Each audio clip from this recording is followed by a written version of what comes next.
ఉన్నారు.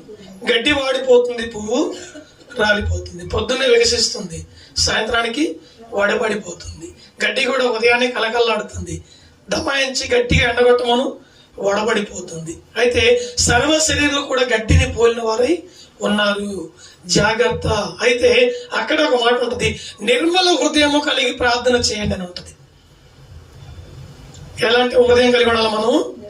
నిర్మల హృదయము కలిగి ప్రార్థన చేయాలి. నిర్మల హృదయం అంట చూడండి, గాఢముగా ప్రేమిస్తుంది. నిర్మల హృదయం కలిగిన వారికి ప్రతి ఒక్కరిని గాఢముగా ప్రేమిస్తుంది. అంటే ఎలాగా?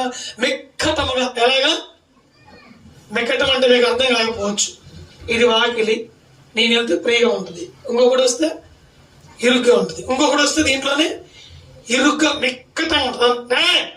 నేను దరికెళ్ళంరా, ఏంద్రా ఒత్తుతున్నారు అంట. మిక్కటమైన ప్రేమతో ఒకరిని ఒకరు ప్రేమించుకోండి, అది దైవ సంబంధమైన ప్రేమ. నిర్మలమైన హృదయం అంట గాఢముగా ప్రేమిస్తుంది. ఎవరిని? దేవుని బిడ్డల్ని. ఎవరిని? తన భర్తని. ఎవరిని? తన బిడ్డలను. ఎవరిని? నీ బంధుమిత్రుల్ని. మిక్కటమైన ప్రేమ అంటే ఎలాంటి హృదయం ఇది? నిర్మల హృదయం. ఏ హృదయం అంటే ఇది? నిర్మలమైన హృదయం. అంటే నిర్మలం అంటే చెప్తా, ఇంకా చెత్త చెడారని హృదయం ఏముండదు.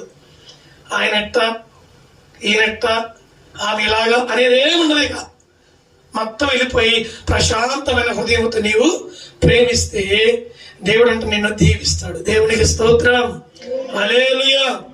హృదయము గాఢముగా ప్రేమిస్తుంది. ఎవరిని? దేవుణ్ణి. ఎవరిని? మొదటి దేవుణ్ణి, రెండోది తన కుటుంబాన్ని, మూడవది సంఘముని. దేవునికి మహిమ కలుగును గాక.